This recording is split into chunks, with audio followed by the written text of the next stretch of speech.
Welcome back to Suman Guru education YouTube channel. మనం ప్రస్తుతం ఆంధ్రప్రదేశ్ 6వ తరగతి తెలుగు వాచకం తెలుగు బాట 6 నుంచి మనం కంటెంట్ అనేది కంటిన్యూ చేస్తున్నాం. ఇంతకు ముందు మనం విషయ సూచిక ఏదైతే ఉందో 6వ తరగతి విషయ సూచిక నుంచి బిట్లు ఎలా వస్తాయి అన్న దాని గురించి మనం మాట్లాడడం జరిగింది. దాని తర్వాత ఇప్పుడు పాఠ్యాంశాల్లోకి మనం వెళ్ళిపోతున్నాం. ఈ వీడియోలో మనం మొదటి పాఠం అమ్మఒడి గురించి తెలుసుకుందాం. అమ్మఒడి 6వ తరగతిలో మొదటి పాఠం అమ్మఒడి గురించి తెలుసుకుందాం. మరొకసారి గుర్తు చేసుకుని పాఠంలోకి వెళ్ళిపోదాం. ఈ వీడియోలో మనం ఏ పాఠం గురించి తెలుసుకోబోతున్నామండి? అమ్మఒడి గురించి తెలుసుకోబోతున్నాం. పాఠం పేరు అమ్మఒడి. సో అమ్మఒడి పాఠం గురించి మనం తెలుసుకుంటున్నాం కదా.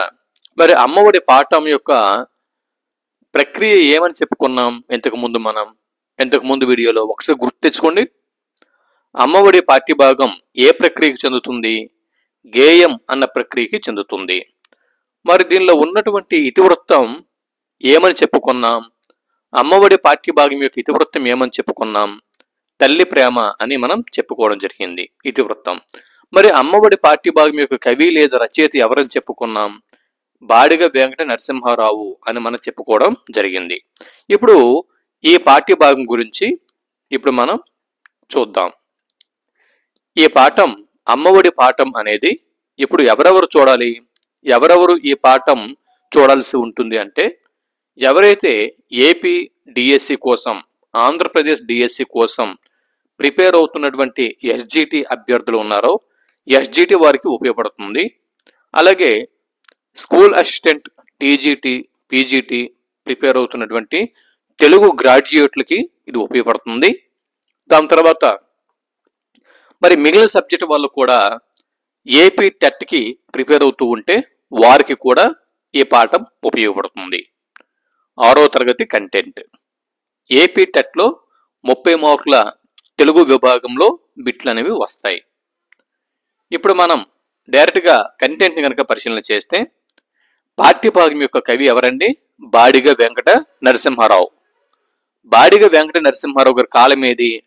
1913 నుంచి 1994. ఓకే, 1913వ సంవత్సరం ఆగస్టు 15న జన్మించారు. సింపుల్ అండి. ఆగస్టు 15 మనకి స్వాతంత్ర దినోత్సవం. అవునా? ఆగస్టు 15 స్వాతంత్ర దినోత్సవం. స్వాతంత్ర దినోత్సవం రోజున జన్మించారు. ఎప్పుడు? 1913వ సంవత్సరంలో. మళ్ళీ ఎప్పుడు మరణించారు? 1994వ సంవత్సరంలో జనవరి 6వ తేదీన మరణించారు. సరే, ఇక్కడ ముఖ్యమైనటువంటి అంశాలేవి?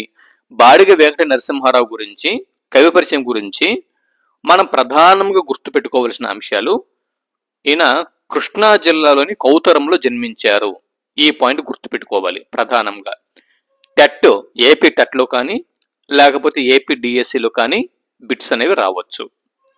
బాడిగ వెంకట నరసింహారావు గారి జన్మస్థలంని గుర్తించండి అని బిట్టు వస్తే కృష్ణా జిల్లాకి చెందుతారు. ఈయన కృష్ణా జిల్లాలోని కౌతరం అని మనం జవాబు గుర్తించాల్సి ఉంటుంది.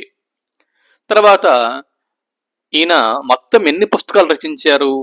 బాడిగ వెంకట నరసింహారావు గారు మొత్తం ఎన్ని పుస్తకాలు రచించారు అంటే మొత్తం 17 పిల్లల పుస్తకాలను రచించారు. మొత్తం 17 పిల్లల పుస్తకాలు రచించారు. మొత్తం ఏంటండి? 17 17 పుస్తకాలను రచించారు. మరి ఈయన రచనల్లో ముఖ్యమైనవి బాలరసాలు, పాలబడి పాటలు, ఆవు హరిశ్చంద్రం, బాలతనం, చిన్నారి లోకం, పూలబాలలు, ఋతువాణి ఇవి ఈయన యొక్క ప్రసిద్ధ రచనలు. చూడండి, కృష్ణా జిల్లాలోని కౌతరంలో జన్మించారు ఒక బిట్టు. రచనలు బాలరసాలు అన్న రచన చేసిన వాళ్ళు ఎవరు? లేదా క్రింది వాటిలో బాడిగ వెంకట నరసింహారావు గారి రచనల్ని గుర్తించండి. లేకపోతే క్రింది వాటిలో బాడిగ వెంకట నరసింహారావు గారి రచన కానిది ఏది గుర్తించండి. అని ఇలాగ బిట్లు అనేవి రావచ్చు. కాబట్టి బాడిగ వెంకట నరసింహారావు గారు రచించిన పుస్తకాల మీద మనకి అవగాహన ఉండాలి. బాలరసాలు. బాలరసాలను ఎవరు రచించారు? బాడిగ వెంకట నరసింహారావు. అంటే ఈయన ఒక విషయం అండి, ఈయన బాలబంధు బాలబంధుగా ప్రసిద్ధి చెందారు. క్రింది వారిలో బాలబంధుగా ప్రసిద్ధిగాంచిన కవి ఎవరు అని బిట్టు వస్తే బాడిగ వెంకట నరసింహారావు అని మన జవాబు గుర్తించాల్సి ఉంటుంది. బాడిగ వెంకట నరసింహారావు గారు బాలబంధు అని ప్రసిద్ధి చెందారు. ఎందుకు? 17 పిల్లల కోసం 17 పుస్తకాలు ఈయన రచించారు కాబట్టి, అంటే బాల సాహిత్యం మీద విశేష కృషి చేశారు కాబట్టి బాలబంధుగా ప్రసిద్ధి కాంచారు. అయితే బాలబంధు తర్వాత బాలల పుస్తకాలు కాబట్టి ఇక్కడ బాలలకు సంబంధించిన ఏ పుస్తకం కనిపించినా మ్యాక్సిమం బాడిగ వెంకట నరసింహారావు గారి పుస్తకం అని మనం కొంచెం ఎగ్జామ్లో క్యాచ్ చేయాల్సి ఉంటుంది. బాలరసాలు బాడిగ వెంకట నరసింహారావు. అలాగే పాలబడి పాటలు. బడికి ఎవరు వెళ్తారు? బాలులు వెళ్తారు, చిన్నపిల్లలు. అంటే స్కూల్ చిల్డ్రన్ ఎవరండి? చిన్నపిల్లలు కదా. సో పాలబడి పాటలు. ఆవు హరిశ్చంద్ర ఇటువంటి కథలు ఎవరికి ఇష్టము? పిల్లలకి ఇష్టం. ఆవు హరిశ్చంద్ర ఇటువంటి కథల్ని పిల్లలు ఎక్కువగా ముచ్చటపడతా ఉంటారు కాబట్టి ఇది కూడా బాడిగ వెంకట నరసింహారావు గారి రచన. అలాగే బాలతనం ఇది కూడా చిన్నపిల్లలకు సంబంధించినదే. చిన్నారి లోకం, పూల బాలలు. చూడండి, ఇవన్నీ కూడా మ్యాక్సిమం పిల్లలకు సంబంధించినటువంటి ఏదో ఒక అంశం రచనల్లో కనిపిస్తూ ఉంది. ఋతువాణి, దీనిలో పిల్లలకు సంబంధించిన అంశం లేదు. ఋతువాణి కూడా బివి నరసింహారావు గారి రచన అనే విషయం గుర్తుపెట్టుకోవాలి. ఋతువాణి చూడండి, ఈ రచనలు 1కి 3 సార్లు ప్రాక్టీస్ చేయండి. బాల సాహిత్యాన్ని చూడండి, ఇక్కడ బిట్ అనేది రావచ్చు మనకి. బాల సాహిత్యాన్ని ఉద్యమ స్ఫూర్తితో వ్యాప్తి చేయటం తన జీవిత ధ్యేయంగా పెట్టుకున్న కవి క్రింది వారిలో ఎవరు?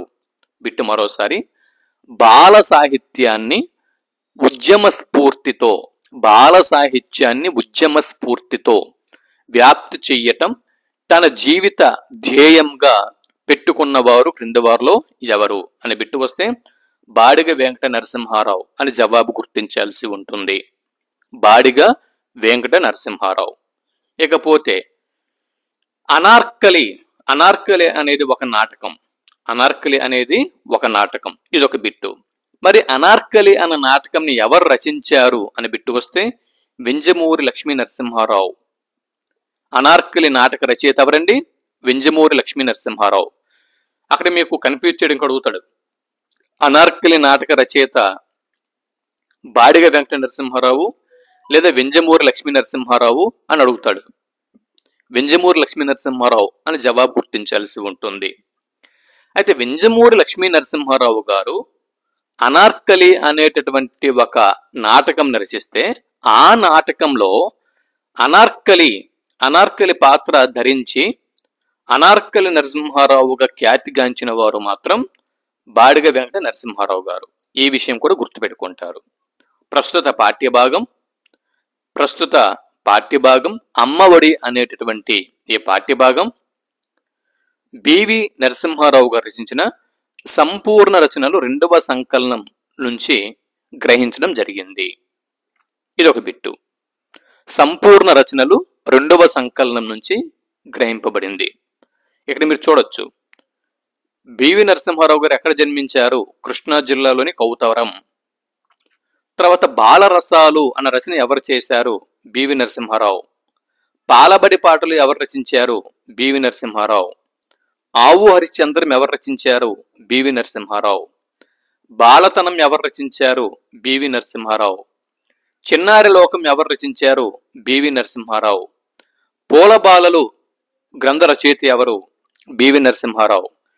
ఋతువాణి గ్రంథ రచయిత ఎవరు? బివి నరసింహారావు. బివి నరసింహారావు గారు పిల్లల కోసం మొత్తం ఎన్ని పుస్తకాలు రచించారు? 17 పుస్తకాలు రచించారు. మరి బాలబంధుగా ప్రసిద్ధిగాంచిన కవి క్రింది వారిలో ఎవరు? జవాబు బివి నరసింహారావు.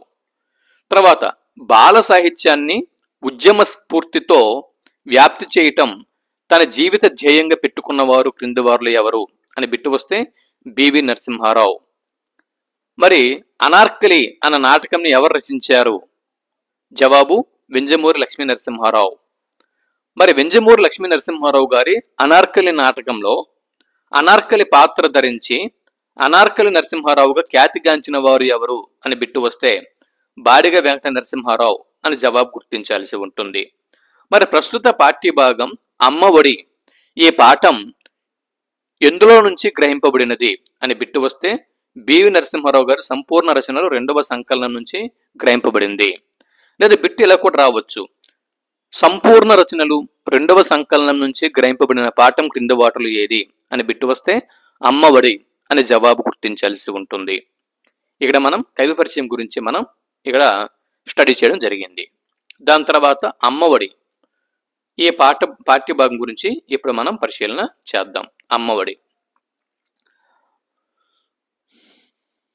ఇక్కడ చూడండి, అమ్మఒడి చదువుల బడి. చదువుల బడి ఏదండి? అమ్మఒడి. దేనిని చదువుల బడితో పోల్చారు ఇక్కడ కవి? అమ్మఒడిని. అమ్మఒడిని చదువుల బడితో కవి ఇక్కడ పోల్చారు. అమ్మఒడి చదువుల బడి. మా అమ్మఒడి నాకొక గుడి. మా అమ్మఒడి నాకొక గుడి. అమ్మఒడి చదువుల బడి, మా అమ్మఒడి నాకొక గుడి. అమ్మ చూపును వరవడి. అమ్మ జీవితానికి ఒక వరవడిని చూపిస్తుంది. ఎలా చూపిస్తుంది? దైవమ్ము కంటే త్వరపడి.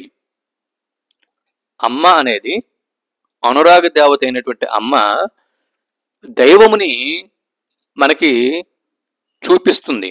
ఎలా చూపిస్తుంది? అమ్మ దేనిని చూపిస్తుంది?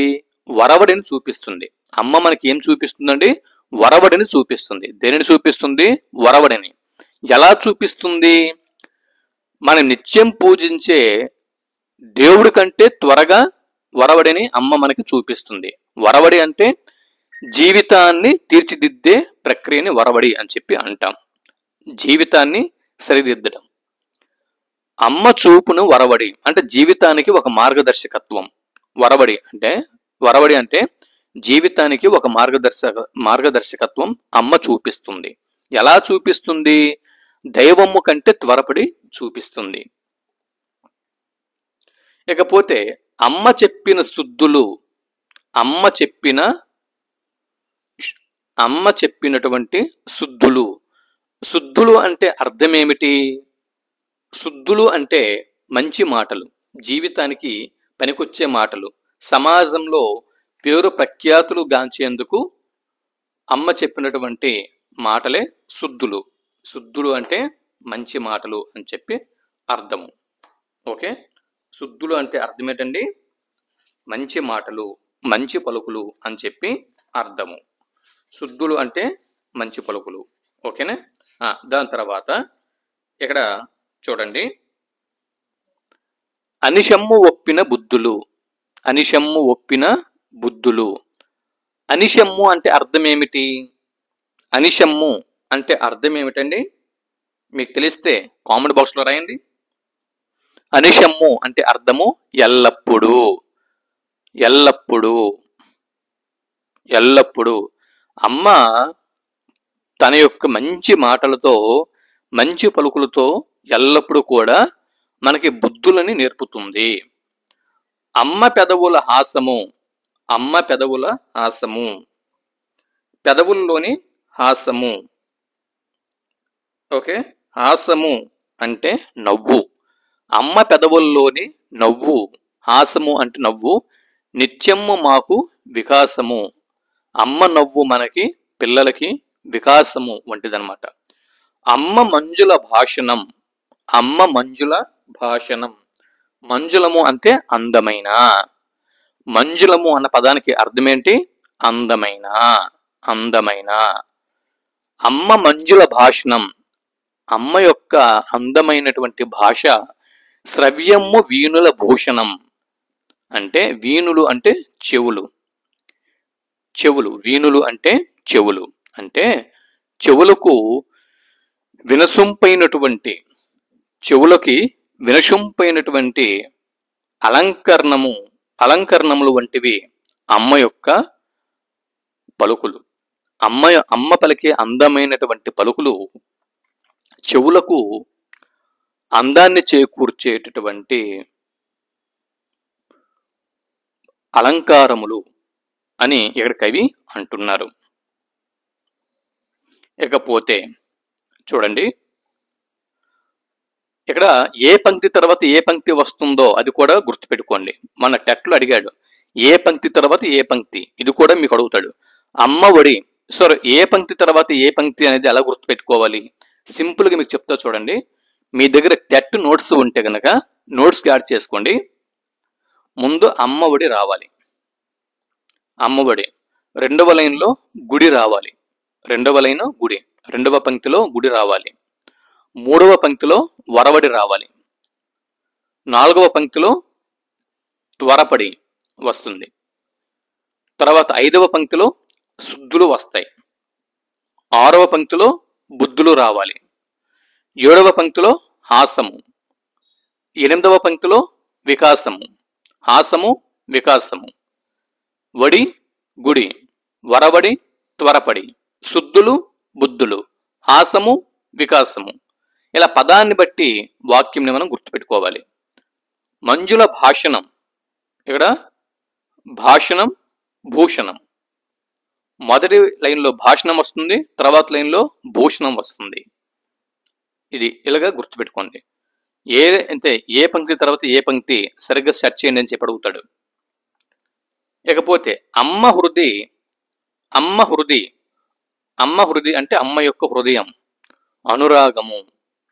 అమ్మ యొక్క హృదయం అనురాగము.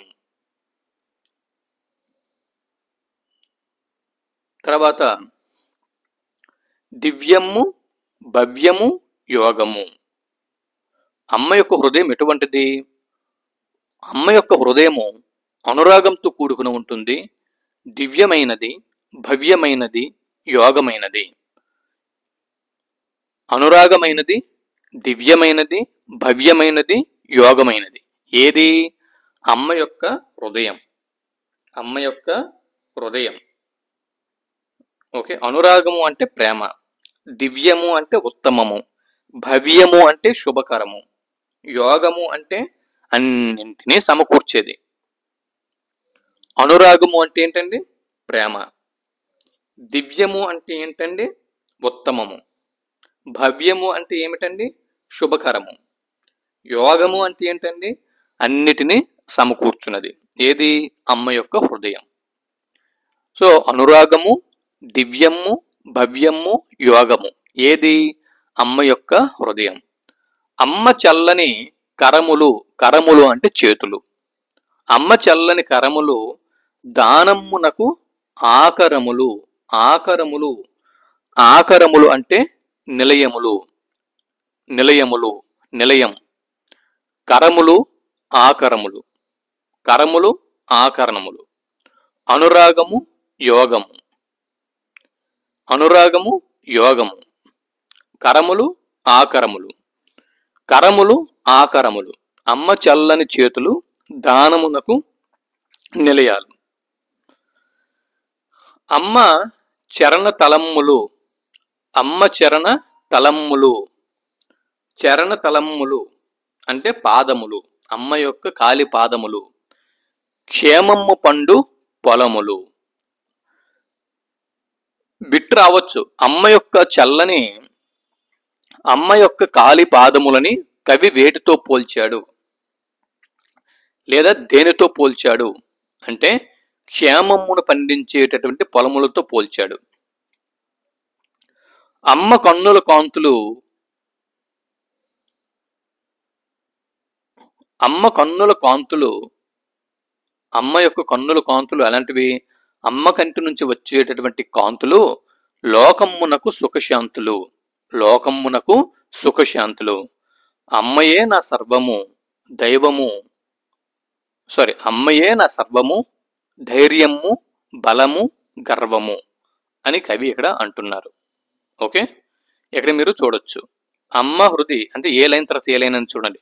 పంక్తులు అనురాగము, తర్వాత యోగము, అనురాగము యోగము, కరములు ఆకరములు, చరణ తలమ్ములు పొలమ్ములు, కన్నుల కాంతులు సుఖశాంతులు. అంటే పదాల బట్టి ఏ వాక్యం తర్వాత ఏ వాక్యం అనేది గుర్తుపెట్టుకోండి. ఏ పంక్తి తర్వాత ఏ పంక్తి. చివరికి అమ్మయే నా సర్వము, ధైర్యము, బలము, గర్వము. ఇవి పంక్తులు సరైన వరుస క్రమంని అమర్చండి అని చెప్పి బిట్ అడగొచ్చు, చూసుకోండి. దాని తర్వాత ఇప్పుడు మనం ఈ పాఠ్యభాగం యొక్క సారాంశంని చూద్దాం. మా అమ్మ తన ఒడిలోనే నాకు ఎన్నో సంగతులు నేర్పిన నా తొలి గురువు. కవి ఏమంటున్నారు? అమ్మ ఒడిలో కవి తనకి తొలి గురువు అని ఎవరిని పేర్కొన్నాడు? అమ్మని. మా అమ్మ తన ఒడిలోనే నాకు ఎన్నో సంగతులు నేర్పిన తొలి గురువు. ప్రత్యక్ష దైవం, కవి ప్రత్యక్ష దైవం అని ఎవరిని అంటున్నారు? అమ్మని. నన్ను ఎల్లప్పుడూ కాపాడుతూ బాగోగులు చూసే మా అమ్మ నాకు ప్రత్యక్ష దైవం. అమ్మయే అంటే ప్రత్యక్షము అంటే అక్షము అంటే కన్నులు, కంటికి కనిపించేటటువంటి దేవత. ఈ భూలోకంలో కంటికి కనిపించే దైవం ఎవరైనా ఉన్నారా అంటే వాళ్ళు తల్లి తండ్రి. మొదటి దైవం తల్లి, రెండవ దైవం తండ్రి. అందుకే మా అమ్మఒడి నాకు బడి మరియు గుడి అని అంటున్నాడు కవి. దేవుని కంటే త్వరపడుతూ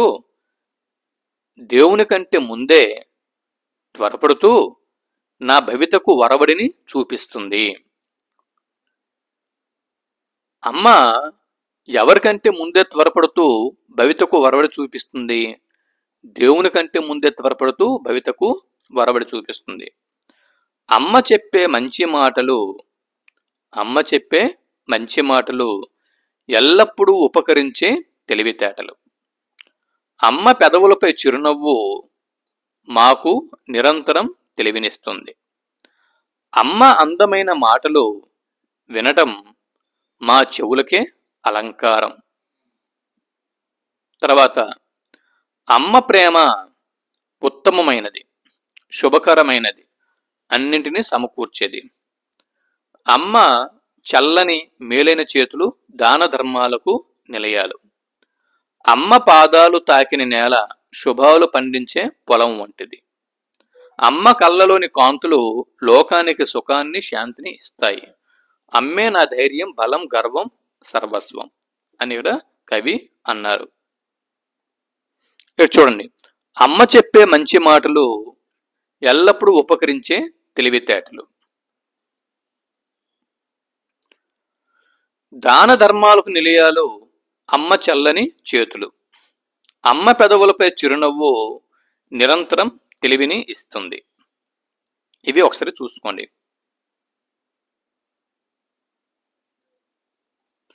ఇక్కడ నాన్న గురించి ఉంది. సంద్రము అంటే సముద్రము.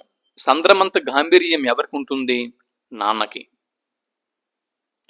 ఎవరుంటే పిల్లలకి కొండంత ధైర్యం? నాన్న ఉంటే. ఎవరు పిల్లల పట్ల కల్పవృక్షం వంటి వారు? నాన్న. పిల్లల పట్ల కల్పవృక్షం ఎవరండి? తండ్రి. కొండంత ధైర్యం ఎవరండి? తండ్రి.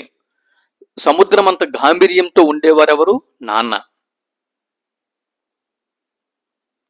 దాని తర్వాత ఇది కొండంత ధైర్యం ఇచ్చేది ఎవరు? తండ్రి, నాన్న. నాన్న గాంభీర్యం ఎలాంటిది? సముద్రం వంటిది. సంద్రమంతా కదా సముద్రం వంటిది. కల్పవృక్షంతో నాన్నను ఎందుకు పోల్చారు అంటే మనకి పుట్టినప్పటి నుంచి మనకి అన్ని కూడా సమకూరుస్తారు కాబట్టి. మన చదువుకి, విద్యకి, బుద్ధులకి, అంటే మనకి కట్టుకోవడానికి బట్టలు, తినడానికి భోజనము, ప్రతిదీ కూడా ఇంటికి కావలసినవన్నీ కూడా నాన్నగారు సమకూరుస్తారు కాబట్టి కల్పవృక్షంతో నాన్నని పోల్చారు. ఈ కవితకు తగిన శీర్షిక రాయండి. తగిన శీర్షిక ఇక్కడ నాన్న అని పెట్టుకోవచ్చు శీర్షిక. ఇకపోతే అమ్మఒడి గేయం కవి గురించి మనం చెప్పుకున్నాం. అమ్మఒడి చదువుల బడి అని కవి ఎందుకన్నారు? ఎందుకంటే అమ్మ తన ఒడిలో పిల్లల్ని పెట్టుకొని అనేక విషయాల్ని చెబుతుంది, మాటలు నేర్పిస్తుంది, పాటలు నేర్పుతుంది, పద్యాలు నేర్పుతుంది, కథలు చెబుతుంది, తప్పొప్పులని చెబుతుంది, మనిషిని తీర్చిదిద్దడానికి తొలి బీజాలు వేస్తుంది అమ్మ, తెలివి వికసించడానికి తొలి ప్రయత్నం చేస్తుంది అమ్మ. కనుక అమ్మఒడి చదువుల బడి అని కవి అన్నారు. ఎవరికైనా తొలి గురువు అమ్మ, అమ్మఒడి తొలిబడి. అమ్మ మాటలు పిల్లలకు ఎలా ఉపకరిస్తాయి? శిశువుకు మొదట పరిచయం అయ్యే వ్యక్తి అమ్మ. పిల్లలకు పసితనం నుంచి అమ్మ గొంతు, స్పర్శ పరిచయం అవుతాయి. అమ్మ సత్యం, అమ్మ మాటలు నిజం. తల్లి చెప్పే మాటలతో పిల్లలకు మాటలు వస్తాయి. అమ్మ మాటలతో పిల్లలకు ఆనందం కలుగుతుంది. అమ్మ మాటలతో పిల్లలకు ధైర్యం కలుగుతుంది. అమ్మ మాటలతో పిల్లలకు ఓదార్పు కలుగుతుంది. ఒక మాటలు చెప్పాలంటే అమ్మ మాటల వలన పిల్లలు దేనినైనా సాధిస్తారు, ఎంతటి మహోన్నతులైనా అవుతారు. ఇది దాని తర్వాత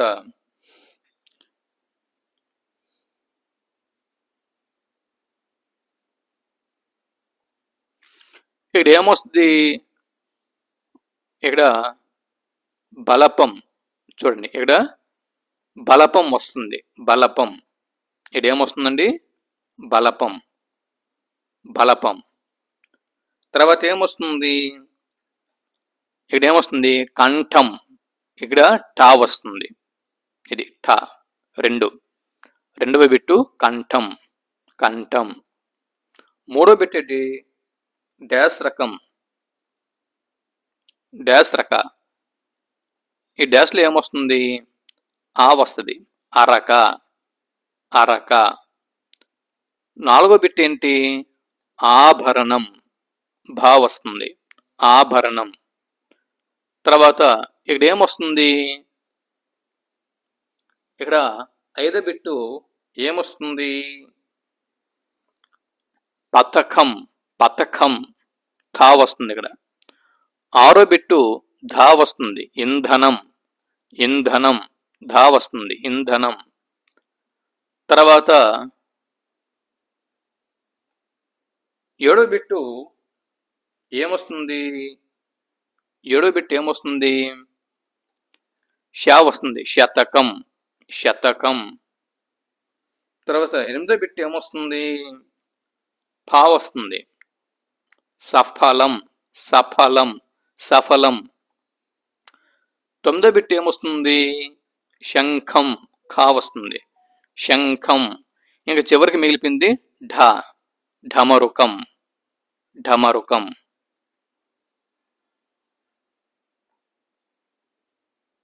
ఇది ఇక్కడ చూడండి, ఉక్త లేఖనము ఇదంతా వాళ్ళు రాస్తారు, మీరు చెక్ చేసుకోండి ఇదంతా కూడా. తర్వాత ఇక్కడ ఏంటి? అవసరమైన చోట చున్నా చేర్చాల, అవసరమైన చోట సున్నా చేర్చాలి. అద అందం, అందం.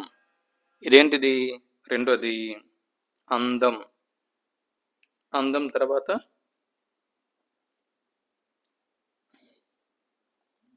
ఇక్కడ దంతం వస్తుంది. ఇదేమొస్తుంది? దంతం. దాని తర్వాత ఏమొస్తుంది? ఇది రంగం, రాపక సున్న, గాపక సున్న, రంగం. తర్వాత ఏమొస్తుంది? సగం, సా గాపక సున్న పెడితే గం, సగం. తర్వాత జ గాపక సున్న పెడితే గం, జగం. తర్వాత ఏమొస్తుంది? ఆ హా పక్క సున్న పెడితే హం, అహం. జ యా పక్కన సున్న పెడితే యం, జయం. తర్వాత ఆనందం, నా పక్క సున్న, దా పక్క సున్న. ఇంధనం, ఇంధనం. ఈ పక్క సున్న, నా పక్క సున్న. తర్వాత తొమ్మిదో బిట్టు అంగన, ఆపక సున్నా గా నా అంగన. తర్వాత చందనం, చాపక సున్నా నాపక సున్నా చందనం, చందనం. ఇది తర్వాత ఇది చూడొచ్చు సరైన సున్నా. ఇక్కడ సున్నాలు తారుమారుగా ఉన్నాయి, కరెక్ట్గా అమర్చాలి సున్నాలు. ఇక్కడ వమ్రం కదా, వరం. తర్వాత ఇక్కడ దండ, ఇదేంటండి ఇది దండ. తర్వాత ఈ రాపక్క ఉన్న సున్నా నా పక్క పెడితే రణం అవుతుంది. తర్వాత ఈ జాపక్క ఉన్న సున్నాని నా పక్క పెడితే జనం, జనం అవుతుంది. తర్వాత గా పక్క ఉన్న సున్నాని నా పక్కన చివరికి తీసుకెళ్ళి పెడితే గమనం. అలాగే పాపక్క ఉన్న సున్నాని చివరికి నా పక్కన తీసుకుని పెడితే పయనం.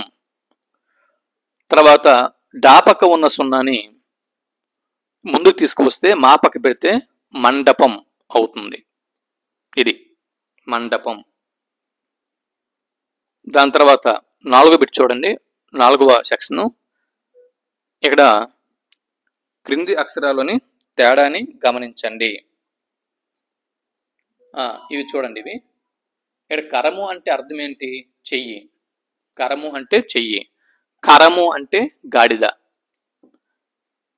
అర్థాలు తెలియపోతే రాసుకోండి, నోట్స్లో రాసుకోండి. కరం అంటే చెయ్యి, ఖరం అంటే గాడిద. ఇకపోతే చలం, చలం అంటే కదిలేది, కదులున్నది. తర్వాత చలం, చలం, చలం అంటే నెపము లేదా వెనుదీయుట, నెపము లేదా వెనుదీయుట. ఇక్కడ పథకం, పథకం మరియు పథకం, ఈ రెండింటి అర్థాలు ఏంటి? పథకం అంటే బిల్ల, పథకము అంటే ఆటలు ఇస్తారు, పథకములు ఒలింపిక్ గేమ్స్లో పథకములు ఇస్తారు కదా, పథకం అంటే బిల్ల. పథకం, పథకం, పథకం, పథకం అంటే ఇక్కడ ఏంటి? ఇక్కడ పథకం ఎత్తుగడ, ఎత్తుగడ. ఓకే, ఎత్తుగడ, ఎత్తుగడ అంటే చెస్లో ఎత్తులు వేస్తూ ఉంటారు కదా, అలాగే యుద్ధంలో కూడా ఎత్తులు వేస్తూ ఉంటారు, ఎత్తుకు పై ఎత్తు, పథకం. తర్వాత లత, లత కథ. చూడండి, లత తీగ, కథ అంటే మామూలు చెప్పేటువంటి కథలు. తర్వాత పరం ఫలం, ఫలం, పరం ఫలం. చూడండి, పరం, పరం అంటే ఇతరుల పరం చేయడం అనమాట, ఇతరులకు అప్పచెప్పడం. ఫలం, ఫలం అంటే ప్రయోజనము, పండు అవుతుంది. దాని తర్వాత ఇక్కడ చూడండి గజం, ఘనం, ఈ రెండు అర్థాలని చూడండి. ఇక్కడ గజం, ఘనం. గజం అంటే ఏనుగు, ఏనుగు. ఘనం అంటే గొప్పది మరియు మేఘం, గొప్పది. ఘనం అంటే, ఘనం అంటే గొప్పది మరియు మేఘం. గజం అంటే ఏనుగు. తర్వాత ఇక్కడ చూడండి జనం అంటే మనుషులు, మనుషుల గుంపు. జషం, జషం అంటే చేప, ఫిష్. తర్వాత డంబం, డంక, డంబం, డంబం, ఢంక. డంబం అంటే ప్రగల్భాలు పలకడం, డంబం అంటే ప్రగల్భాలు పలకడం. ఢంక, ఢంక అంటే పెద్ద డప్పు, పెద్ద డప్పు. తర్వాత చూడండి దళం, దళం, దళం అంటే ఆకు, దళం అంటే ఆకు. అలాగే సైన్య విభాగం కూడా అవుతుంది. నేవీ దళం, ఎయిర్ ఫోర్స్ దళం, ఆర్మీ దళం, ఇంకా వాటిలో ఇంకా సెక్షన్లు ఉంటాయి. దళం, దళం అంటే సైన్య విభాగం. ధనం, ధనం అంటే డబ్బు. అలాగే బలపం, భరతం, బలపం అంటే పలక పుల్ల. భరతం భారతదేశం, అలాగే సంగతి. భరతం భారతదేశం మరియు సంగతి. ఇవి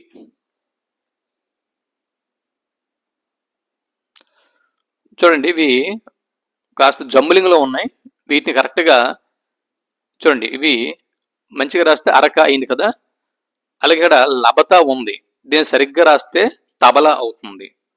తబల. దీన్ని మంచిగా రాస్తే పడవ అవుతుంది. పడవ. ఇందులో దీన్ని కరెక్ట్గా రాస్తే వనజ అవుతుంది. వనజ. తర్వాత 5వ బిట్ చూడండి.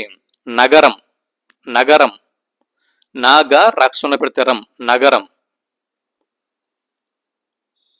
తర్వాత ఇక్కడ తగరం. తగరం వస్తుంది. తర్వాత ఆనందం వస్తుంది. ఇక్కడ ఆనందం. ఇక్కడ సంతకం వస్తుంది. సంతకం. ఇక్కడ ఏమొస్తుంది? కండరం వస్తుంది. కండరం. మజిల్. తర్వాత మండపం వస్తుంది. ఇక్కడ ఏమొస్తుంది? మండపం.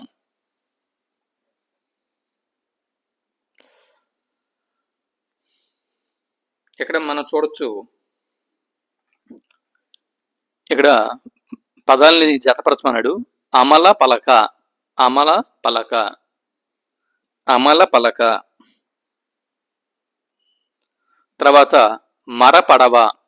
మరపడవ. తర్వాత శనగ పంట. శనగ పంట. తర్వాత శంఖం.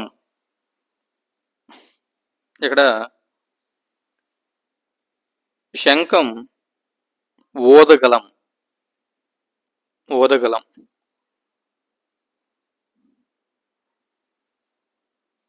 తర్వాత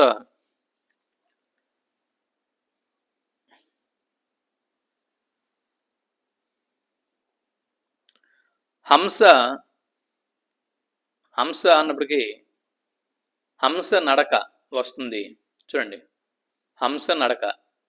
హంస నడక. హంస నడక. దాని తర్వాత పడవ పయనం. పడవ పయనం. పడవ పయనం. తర్వాత దశరథ తనయ. దశరథ తనయ. తర్వాత ఇక్కడ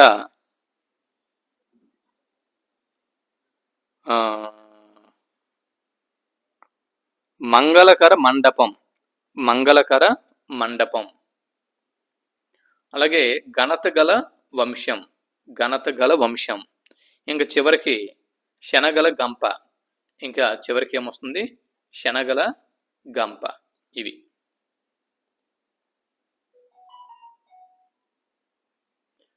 ఇకపోతే దీని వెనక ఒక కథ ఉంది చూడండి. ఈ పాఠం వెనక ఒక కథ ఉంది. మాతృదేవోభవ పితృదేవోభవ. అంటే మాతృదేవోభవ అంటే అమ్మ దైవంతో సమానం. పితృదేవోభవ తండ్రి కూడా దైవంతో సమానం. మొట్టమొదట పూజించదగిన వాళ్ళు తల్లిదండ్రులు. ఇందుకు సంబంధించిన చిన్న చిన్న కథలు పురాణాల్లో ఉన్నాయి. తల్లిదండ్రుల్ని పూజించడం ఎంత ముఖ్యమో, దాని ద్వారా ఎంతటి ఫలితం కలుగుతుందో ఇక్కడ వివరణ ఉంది చూడండి. మనం ప్రతి సంవత్సరం వినాయక చవితి పూజని చేసుకుంటాం. ఆ సందర్భంగా వినాయక వ్రత కథను వింటూ ఉంటాం. భూమండలాన్ని ముందుగా చుట్టూ వచ్చిన వాళ్లకు గణాధిపత్యం ఇస్తానని పరమశివుడు అంటాడు. వెంటనే కుమారస్వామి నెమలి వాహనంపై భూమండలం ప్రదక్షిణానికి బయలుదేరుతాడు. కుమారస్వామి యొక్క వాహనం నెమలి వాహనం. భూమండల ప్రదక్షిణంకి కుమారస్వామి బయలుదేరుతాడు. వినాయకుడు పెద్ద బొజ్జగలవాడు కాబట్టి అంత వేగంగా కదలలేడు. ఈ పరీక్షలో ఎలా నెగ్గాలి అని ఆలోచిస్తూ కూర్చుని ఉన్నాడు. అంతలో అక్కడికి నారదుడు వచ్చి, ఎవరండి? నారద మహర్షి వచ్చి చెబుతాడు. ఏటని?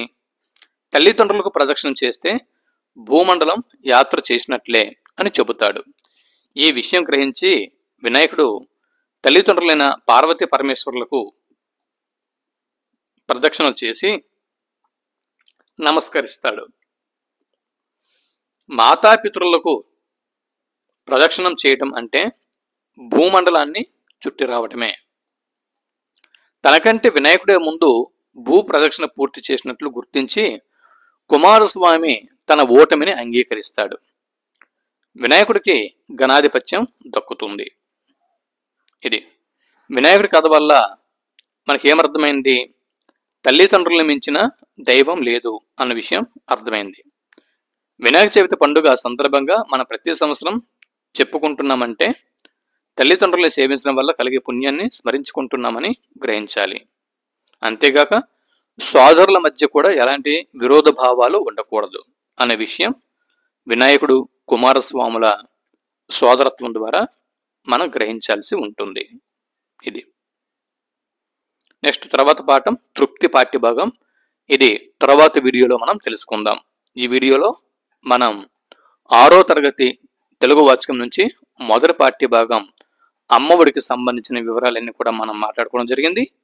ఏపీ టెట్కి అలాగే ఏపీ డిఎస్సికి ఈ పాఠం ఎంతగానో ఉపయోగపడుతుంది. ఈ పాఠంని మీరు ఒకసారి మననం చేస్తూ ఉండండి. తర్వాత మరో పాఠంతో మరో వీడియోలో కలుసుకుందాం.